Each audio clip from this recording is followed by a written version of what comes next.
Hi friends, இந்த வீடியோவில் நம்ம என்ன பார்க்க போகிறோம் அப்படின்னாக்கா கியூவில் வந்து அரே இம்ப்ளிமெண்டேஷன் பார்த்தோமா. இப்போ வந்து லிங்க் லிஸ்ட் பார்ப்போம். லிங்க் லிஸ்ட்டுக்கு நம்ம ஆசிஷன் முன்னாடி பார்த்து டெஃபினேஷன் எழுதிக்கலாம். இப்போ வந்து இன்சர்ஷனுக்கான அல்காரிதமும் டெலிஷனுக்கான அல்காரிதம் மட்டும் பார்ப்போம். லிங்க் லிஸ்ட்னாலே எம்ஆர்ஆர் யூஸ் பண்ணி மெமரி அலோகேட் பண்ணிப்போம். New of data is equal to element, new of next is equal முன்னாடியே பார்த்தது தான். இப்போ நம்ம இதோடைய கண்டிஷன் என்ன, கியூவில் லிங்க் லிஸ்ட்டோட கண்டிஷன் என்னங்கிறத மட்டும் பார்ப்போம். இஃப் ரியர் இஸ், இப்போ நம்ம இங்கே வந்து ஒரு நோட கிரியேட் பண்ணி வச்சிருக்கோமா, இந்த 2 லைன் வரைக்கும் நம்ம ஒரு நோட கிரியேட் பண்ணி வச்சிருக்கோமா. இப்போ 20ங்கிற எலமெண்ட் இன்செர்ட் பண்ணி ஒரு நோட கிரியேட் பண்ணி வச்சிருக்கோம். ஸோ அந்த நோடை கிரியேட் பண்ணி வச்சுருக்கோம். இப்போ இங்கே ரியர் இஸ் ஈக்குவல் டு கியூவில் வந்து ரியர் இஸ் ஈக்குவல் டு நல்லா இருந்துச்சு அப்படின்னாக்கா front is equal to rear is equal to new node. இப்போ வந்து கியூ வந்து எம்டியாக இருக்குது அப்படின்னாக்கா நம்ம கிரியேட் பண்ணியிருக்க நோடு தான் இப்போ ஃபஸ்ட் நோடு அப்படின்னாக்கா ஃப்ரண்ட் இஸ் ஈக்குவல் டு அதே தான் ஃப்ரண்ட்டும் அது வந்து ரியரும் அது வந்து நியூ நோடாக நம்ம அட்டாச் பண்ணிக்கிறோம். ஓகேங்களா. எல்ஸ் அப்படின்னாக்கா ரியருடைய next is equal to new node, rear is equal to new note.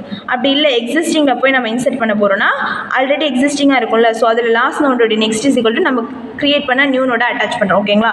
இது வந்து இன்சர்ஷன். ஸோ அதுக்கு வந்து எக்ஸாம்பிள் இங்கே வந்து 3 நோடு இருக்கு இல்லையா, 1 2 3 அப்படின்னு சொல்லிட்டு. ஸோ பிஃபோர் நீ எழுதிக்கோங்க. நெக்ஸ்ட்டு நம்ம இன்சர்ட் பண்ணதுக்கப்புறம் ஆஃப்டர்னு ஜஸ்ட்டு லிங்க் பண்ணால் போதும். நெக்ஸ்ட் டெலிஷன் பார்ப்போம். டெலிஷனுக்கு வந்து ஃப்ரண்ட் இஸ் ஈக்குவல் டு நல்லா இருந்துச்சு, ரியரில் இல்லை ஃப்ரண்ட்டு நல்லா இருந்துச்சு அப்படின்னாக்கா கியூ எம்டி. ஏன்னா ஃப்ரண்ட்டும் ரியரும் வெறும் ஒரே இடத்துல பாயிண்ட் அவுட் பண்ணிட்டு இருந்துச்சு அப்படின்னாக்கா பாயிண்ட் அவுட் பண்ணுற இடம் -1 இருந்துச்சு அப்படின்னாக்கா கியூ வந்து எம்டியா. ஸோ அதுதான் இங்கேயும் சொல்லியிருக்கோம். ஃப்ரண்ட் இஸ் ஈக்குவல் டு நல்லா அப்படின்னாக்கா Q empty.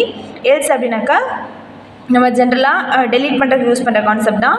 Temp is equal to front is equal to ஃப்ரண்டோட next free of temp. Okay, நம்ம டெலீட் பண்ணுற நோடு வந்து டெம்பரவரியான நோட்டில் வந்து ஒன்று போட்டுட்டு நெக்ஸ்ட் அதை வந்து டெலீட் பண்ணிவிட்டு ஃப்ரீ ஆஃப் டெம்ப் அதுக்கு அலோகேட் பண்ண மெமரி வந்து டீஅலோகேட் பண்ணுறோம். ஓகேங்களா.